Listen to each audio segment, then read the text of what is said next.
믿음이 온 후로는 오늘 말씀의 제목입니다. 지난 시간에는 율법에 대한 말씀을 드렸습니다.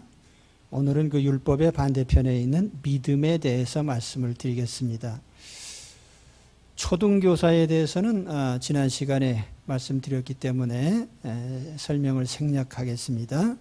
25절에 보시면은 믿음이 온 후로는 우리가 초등교사 아래에 있지 아니하도다. 믿음이 온 후라는 것은 예수님께서 오신 후에, 우리가 예수님을 믿은 후에, 예수님을 영접했을 때의 그 결과를 말합니다. 자, 우리가 예수님을 믿고 나서 어떤 결과들이 우리에게 다가왔을까? 우리는 외형상 달라진 게 없기 때문에 예수님을 중심에 영접한 후에 우리 신상에 혹은 내 삶에 어떤 변화가 왔는지에 대해서 크게 생각지 않습니다. 그러나 사실은 예수님을 믿음으로써 우리에게는 굉장한 변화들이 다가왔습니다. 오늘 저는 그 어떤 변화가 왔는지에 대해서 네 가지를 말씀드리려고 합니다. 첫째로는 예수님을 믿음으로 우리는 하나님의 자녀가 되었습니다. 신분의 변화죠. 26절에 보면은 너희가 다 믿음으로 말미암아 그리스도 예수 안에서 하나님의 아들이 되었으니, 그러니까 하나님의 아들만 되고 딸은 안 되는 건 아니고 아들과 딸이 다 포함된 거예요. 우리가 예수님을 믿음으로 하나님의 자녀가 되었습니다. 하나님 나라 천국의 시민권자가 됐습니다. 하나님의 가족이 됐습니다. 굉장한 신분의 상승이죠. 제가 이렇게 보니까 하나님 자녀가 된 신분에 대해서 크게 감격이 없으신 것 같아요. 사실 이게 대단히 중요한 것이고 첫째입니다. 예수님을 믿음으로써 우리는 하나님의 자녀가 됐습니다. 세상에서 우리가 신분을 바꾼다고 하는 것은 너무너무 힘든 일이에요. 제가 청년 시절에 그 스탕달의 적과 흑이라는 소설을 읽은 적이 있는데요. 그 주인공이 줄리앵 소렐이라는 주인공입니다. 뭐 시골 목수의 아들로 뭐 그다지 행복한 젊은 시절이 아니었는데 오히려 아버지의 폭력 속에서 불행한 시절을 보낸 사람이에요. 그런 어떤 기회에 이제 약간의 교육을 받게 되면서 상류층 사람들과 접촉을 합니다. 그러면서 이제 신분 상승을 꿈꾸게 되죠. 1830년대에 프랑스 사회는 프랑스 시민혁명 평등사상이죠. 프랑스 혁명과 또 이어서 나폴레옹의 통치, 그리고 나서 다시 왕정으로 복귀하려고 하는 그런 움직임이 있던 시대입니다. 그래서 이런 사상과 가치관이 막 혼재된 이제 그런 시기죠. 근데 신분을 바꾼다는 것은 그 당시 프랑스 사회에서는 그다지 길이 많지 않았어요. 이 줄리앵 소렐은 나폴레옹을 굉장히 숭배했는데, 왜냐하면 나폴레옹처럼 젊은 군인에서부터 이악 나라의 통치자가 된 그런 것을 갈망했던 것입니다. 또 성직자가 되는 길도 있었고, 뭐 요즘 같으면은 갑자기 떼돈을 벌면은 이제 자칭 상류층이 되는 거죠. 그런데 이 당시에 줄리앙 소렐이 꿈꾼 것은 뭐 다른 어떤 방법이 아니고 귀부인들을 사귀어서 이제 귀족과 결혼을 함으로써 신분 상승을 꿈꾸게 돼요. 그래서 기혼자였던 레날 부인이라고 하는 여성을 또 유혹하고 또 마틸드라고 하는 젊은 여성을 만나서 이제 결혼을 하게 되고 하면서 이제 신분 상승을 꿈꾸게 되는데 결과적으로 보면은 실패로 돌아가죠. 그래서 단두대에 처형이 되는데 한 사람이 어떤 고착화된 사회에서 신분을 상승한다. 굉장히 힘든 일이에요. 요즘 젊은이들에게는 사회 진입이 굉장히 큰 장벽입니다. 2015년에 그 N포 세대라고 하는 신조어가 나왔어요. N포 세대라고 하는 그 말의 배경을 보면은 젊은이들이 이제 사회 진입하는 것이 힘들어서 어떤 일들은 이제 포기했다는 거죠. 맨 처음에 3포 세대라고 했어요. 연애도 포기하고 결혼도 포기하고 뭐 출산도 포기했다. 나중에 거기에 또 내 집 마련을 포기하고 인간관계를 포기했다 해서 5포 세대라고 하더니 거기에 또 희망과 꿈도 이제는 버렸다 그래가지고 7포 세대라고 하다가 그 이후에는 아예 걸리는 건 다 버려야 되겠다 해가지고 N포 세대라고 하는 이런 말이 등장했습니다. 사회적인 신분 상승이 참 막혀있는 이런 사회. 그런데 오늘 제가 말씀드리려는 것은 그런 신분에 대한 얘기가 아니고 우리가 현재 어떤 신분, 또 과거에 어떤 신분에 있었든지 우리가 예수를 믿음으로써 하나님의 자녀라고 하는 천상의 신분을 얻었다는 거예요. 그 점을 제가 말씀드리려고 하는 것입니다. 사실 하나님의 자녀 그럼 우리가 실감이 안 나지만 우주 만물을 창조하신 하나님이죠. 또 우주 만물을 통치하시는 절대 주권자이신 하나님. 우리가 그 하나님의 자녀가 되었어요. 아주 대단한 일이죠. 그죠? 뭐 감격의 모습이 이제 전혀 이렇게 잘 안 보이시는데, 하여튼 근데 이런 신분이 우리가 무슨 복잡한 절차를 통해서 된 게 아니에요. 오직 한 가지, 예수 그리스도를 믿는 것 때문에, 예수님을 구주로 믿는 것 때문에 이 신분을 우리에게 주신 거예요.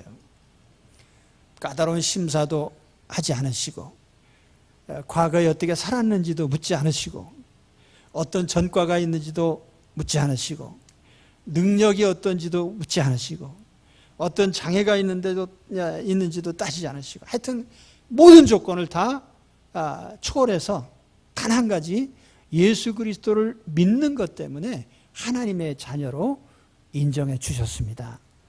감사한 일이죠. 굉장히 중요한 일, 첫째입니다. 혹시 뭐 이 자리에 대부분 다 예수님을 영접하시고 믿으셨겠지만 아직도 신앙 고백을 해본 적이 없다고 하신 분들이 혹시 있을지 몰라요.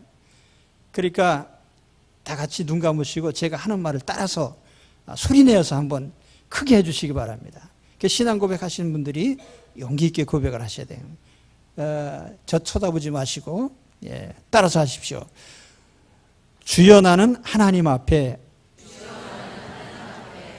구제불능의 죄인임을 인정합니다. 당연히 하나님의 진노를 받을 만하고 지옥에 떨어질 죄인임을 인정합니다. 나는 지금 예수 그리스도가 하나님의 아들이시며 내 죄를 대신하여 십자가에서 죽으신 구주이심을 믿습니다. 나를 하나님 자녀로 받아주소서. 예수님 이름으로 기도합니다. 아멘. 자, 중심에서 다 고백하셨죠? 하나님께서 우리를 자녀로 받아주셨습니다. 하나님 자녀가 되는데 1초도 안 걸렸어요. 그죠? 세상에 이런 일이에요. 그러나 여러분, 하나님의 자녀가 쉽게 됐다고 해서 하나님의 자녀의 신분을 쉽게 빼앗기지는 않습니다.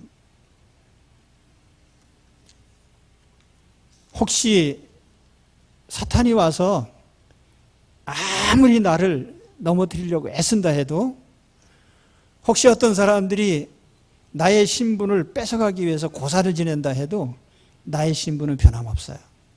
왜냐하면 하나님이 인정해 주시고 하나님이 굳건하게 확실하게 인정해 주셨기 때문입니다. 하나님 자녀의 신분, 이것이 우리가 예수님을 믿음으로 얻은 첫 번째 축복이죠. 둘째로는 예수님을 믿음으로 의인이 됐습니다. 26절에 누구든지 그리스도와 합하기 위하여 세례를 받은 자는 그리스도로 옷 입었느니라. 그리스도와 합하기 위하여 세례를 받은 자라는 말은 예수님을 믿고 세례받은 자를 말합니다. 자, 이런 사람은 예수님의 그 본문대로 하면 그리스도로 옷 입었다. 예수님의 옷을 입었다. 이렇게 표현을 했습니다. 예수님이 우리의 의복입니까? 그 예수님으로 옷 입었다는 말이 무슨 뜻이죠? 이것은 예수님으로 말미암는 의의 옷을 가리키는 말이에요. 우리가 의롭게 덧입혀졌다, 의인이 됐다 그 말이에요. 예수 믿는 것 때문에.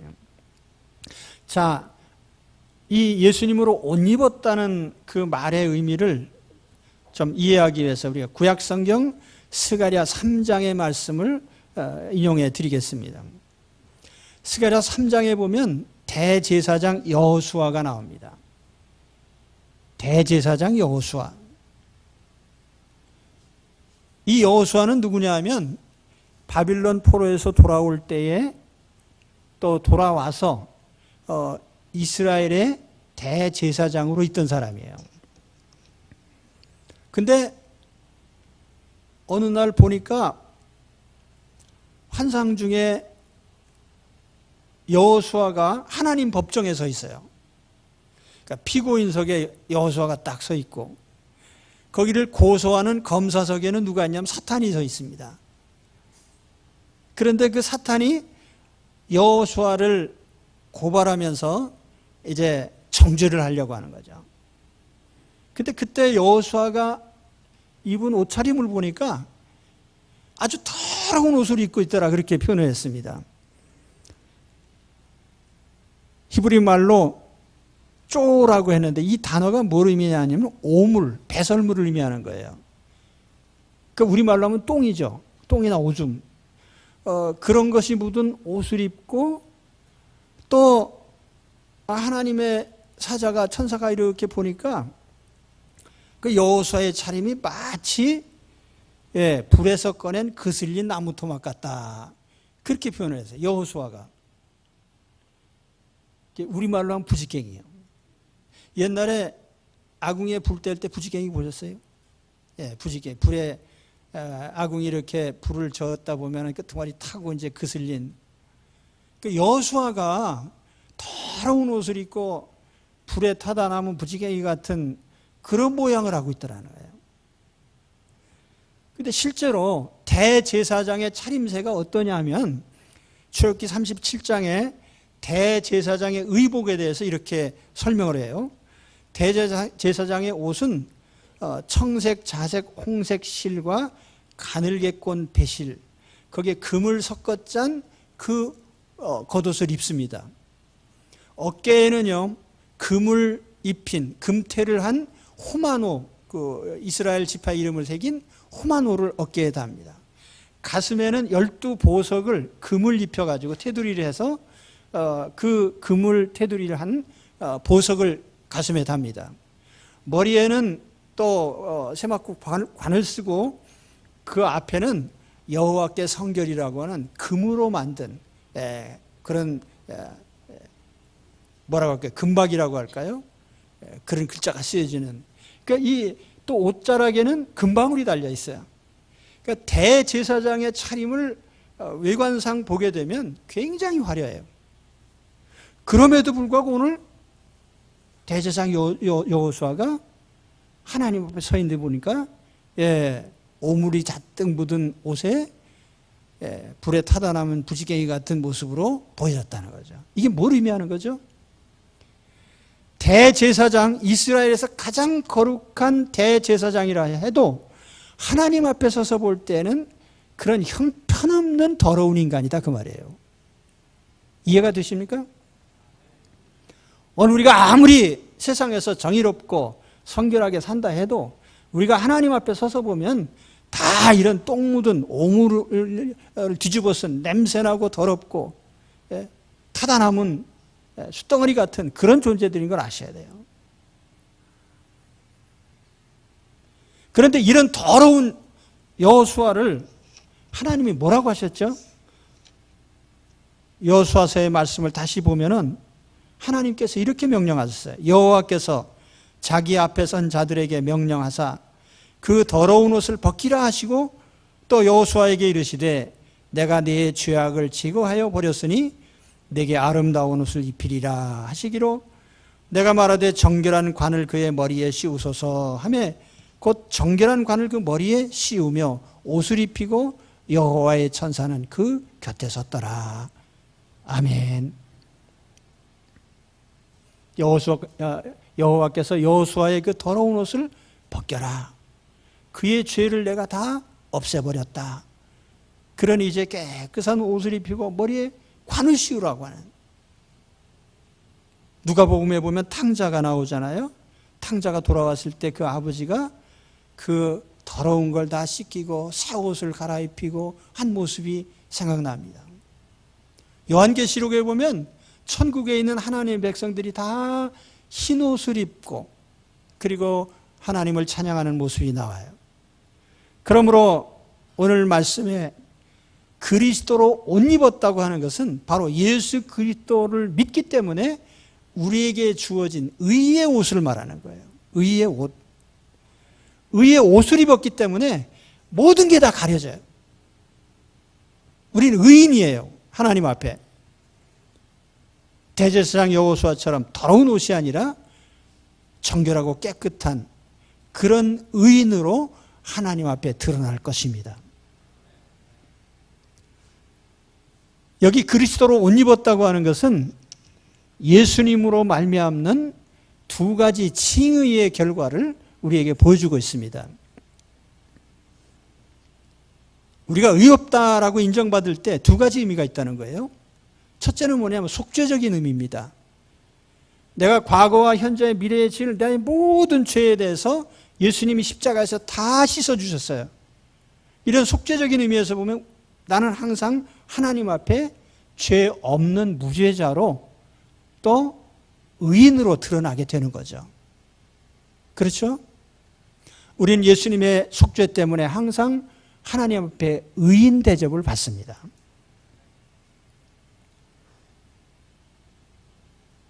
그리고 또 한 가지 의미는 뭐냐면 대리적 행위의 의미에서 이걸 교리적인 말로 하면 의의 전가라 이런 말을 씁니다. 의의 전가.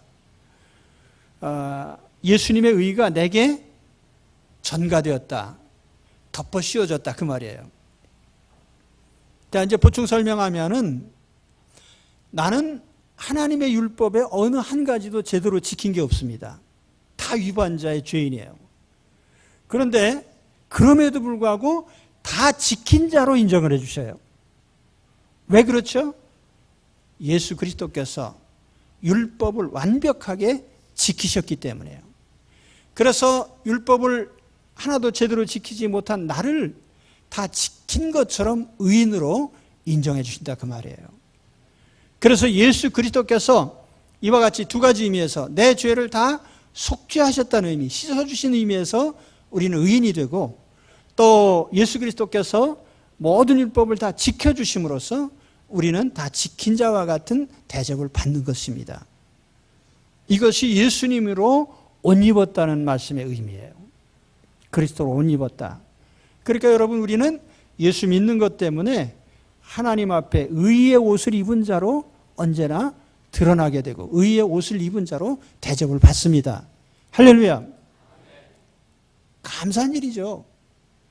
교회 밖에 있는 분들이 가끔 우리를 보고 그렇게 얘기합니다. 저 예수쟁이들은 맨날 죄 짓고 가서 맨날 용서해 달라고 한다. 그래서 뭐 잘못된 게 뭐 있어요? 그럼 죄 짓고 용서해 달라는 소리도 안 하는 놈보다, 놈이라고 해서 죄송하지만요, 죄 짓고 용서해 달라고 한 사람이 더 낫잖아요. 그죠? 그게 나은 정도가 아니에요. 우리가 하나님 앞에 예수 그리스도를 믿고 의지할 때에 과거, 현재, 미래의 모든 죄를 다 씻어줄 뿐 아니라 완벽하게 의인으로서 인정해 주신단 말이에요. 이런 우리를 보고 남이 욕하는 게 무슨 상관이 있어요? 그래서 나는 예수를 믿습니다. 또 세 번째는 화해와 일치입니다. 27절에 보면 너희는 유대인이나 헬라인이나 종이나 자유인이나 남자나 여자나 다 그리스도 예수 안에서 하나이니라. 여기 세 대립되는 인간상이 나오는데요. 유대인과 헬라인, 노예와 자유인, 그리고 남자와 여자. 합하기 힘든 인간관계죠. 자, 오늘 정말 힘든 갈등 관계에 있다면 이 말씀 유의해 들으시고 화해와 일치를 이루시기 바랍니다. 예수 그리스도를 통해서. 자, 먼저 첫 번째는 유대인과 헬라인인데요. 헬라인은 아시다시피 온갖 세상에 있는 건 다 신으로 믿는 자들이에요. 다신론자, 잡신론자죠. 그런데 유대인은 고대 사회에서 또 유일하게 유일신 하나님을 믿는 자들이에요. 종교 진화론자들이 말하는 것에 맞지 않죠. 고대 사회에는 다신론, 점점 유일신으로 발전했다는데 뭐 유대인들은 애당초부터 유일신론자인데요. 하나님께서 자기 집의 백성을 택하셨다고 하는 이 우월감 때문에 유대인들은 이방인을 아주 멸시했습니다.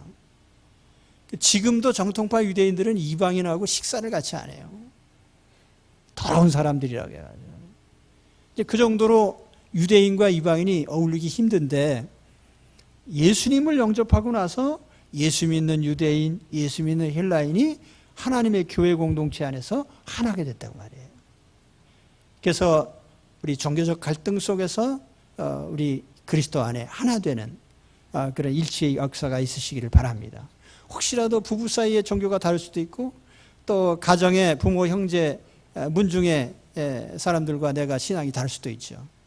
그러나 저는 항상 이렇게 권면을 드립니다. 만일 내가 우리 집안의 유일한 기독교 신자라면 예수님처럼 처신하십시오. 예수님처럼 처신하라고 한 것은 다수의 사람들이 말한다고 해서 신앙을 포기할 수는 없는 노릇 아니에요. 그 대신에 기꺼이 다른 모든 신앙을 뺀 다른 모든 부분은 양보하십시오. 그래서 대개 안 믿는 가족이나 형제들과 신앙 때문에 또 멀어지는 경우가 있는데 저는 그걸 바라지 않습니다. 오히려 가까워져야 되는데 그럼으로써 우리는 좋은 영향력을 줄 수가 있죠. 근데 그 방법이 뭐냐면 항상 다른 사람들보다 희생을 더 많이 하는 거예요. 더 많은 걸 줘야 돼요. 자, 회비 10만 원씩 냅시다. 그러면 난 항상 20만 원을 내요. 예. 제가 세상 살아가면서 항상 이 방법을 씁니다. 저는 누가 뭘 하라고 하면 기꺼이 더 줍니다. 사실 나는 부자거든요. 부자이기 때문에 난 그렇게 할 수 있어요. 네, 그건 이제 조금 이따 다시 말씀드려요. 내가 왜 부자인지. 근데 내가 회비를 갑절 냈다고 해서 내가 뭐 거지가 되지도 않아요. 그런데 얻는 것은 굉장히 많죠. 여러분 한번 실천해 보세요. 형제들 가운데 예수 믿는 내가 제일 앞장서고 더 뭐 봉사할 일 있으면 가장 많이 하고 그럼 다른 형제들이 어떻게 하겠어요? 다 좋아하죠. 저 친구 믿는 예수님을 나도 한번 믿어보겠다. 다시 말하면 그리스도 안에 우리가 피차 있을 때 나는 화해의 사도거든요. 만일 부부 사이에 서로 갈등이 있다고 하면 싸우다 말고 기도하시라고요. 예수님, 남편과 나 사이에 화해를 좀 시켜주십시오. 싸우다가 기도한 적 있으세요? 갈 때까지 간 후에 이제 기도하는 것보다 싸우다 말고 기도하는 것도 괜찮아요. 휴전. 그리고서 아무튼 내 안에 예수님이 계심으로 화해의 역사가 일어납니다. 어떤 갈등 관계에 있는 인간관계라도요. 그래서 오늘 주 안에서 예수를 믿음으로 화해의 역사를 이루시기를 축원합니다. 그 다음에 마지막으로 말씀드릴 것은 예수 믿기 때문에 우리가 아브라함의 상속자가 됐다고 그래요. 29절에 보면 너희가 그리스도의 것이면 곧 아브라함의 자손이요 약속대로 유업을 이을 자니라. 여기 유업을 이을 자라는 이 표현은 상속자가 된단 말이에요. 여러분 아브라함의 상속자가 되신 것을 축하드립니다. 예. 실감은 안 나죠. 아브라함이 언제적 그 사람이 돼요. 예? 뭐 몇천 년 전 사람이 남겨주신 유산이 뭐가 있을까? 아브라함이 남겨준 게 뭐가 있어요? 양 몇 마리, 팔레스틴 메마른 땅 몇 평. 그게 우리의 상속재산입니까? 아브라함의 상속재산이라는 건 크게 보면 두 가지 의미가 있어요. 첫째는 영적으로는 천국 유산입니다. 천국. 아브라함이 가나안 땅에서 실제로 자기 이름으로 산 땅은요 매장지 하나밖에 없어요. 자기 부인 묻을 매장지 막벨라고. 사실 하나님이 아브라함에게 약속하신 진정한 영원한 유산은 천국입니다. 그래서 아브라함이 받은 천국 자손들, 천국에서의 번영, 이것이 아브라함을 통해서 우리가 받을 유산입니다. 오늘 아브라함이 받은 예수 그리스도를 믿음으로 아브라함의 상속재산, 천국을 유산으로 받으시기를 축원합니다. 그 다음에 두 번째는 뭐냐면 그러면 내세만 유산을 받고 현세는 없느냐? 아브라함의 유산이 현세는 없느냐? 그건 여러분 마음대로 생각하시면 돼요. 나는 있다고 생각을 해요. 그래서 아브라함의 유산이라고 하는 것이 천국 유산이에요. 영적인 유산. 그렇지만 현세에서도 하나님은 하나님 백성들에게 충분히 물려줄 상속재산이 있으신 겁니다. 그래서 제가 부자라고 하는 거예요. 우리 아버지가 부자니까. 난 육신의 아버지는 안 계셔요. 그런데 우리 하나님 아버지는 부자시라 제가 우리 손주들한테도 항상 그래. 할아버지 되게 부자야. 할아버지 왜 부자냐? 할아버지 아버지가 저 하나님 아버지야. 하늘과 땅과 그 사이에 충만한 것이 다 내 것이로다. 그러니까 하늘과 땅 사이에는 부동산이 다 우리 아버지 거예요. 그러니까 뭐 내가 얼마나 부자예요. 그래서 저는 항상 넉넉히 씁니다. 별로 아끼지 않고 10,000원 내라면 20,000원 내고요. 그러다 보니까 그 마음에서 항상 흡족해요.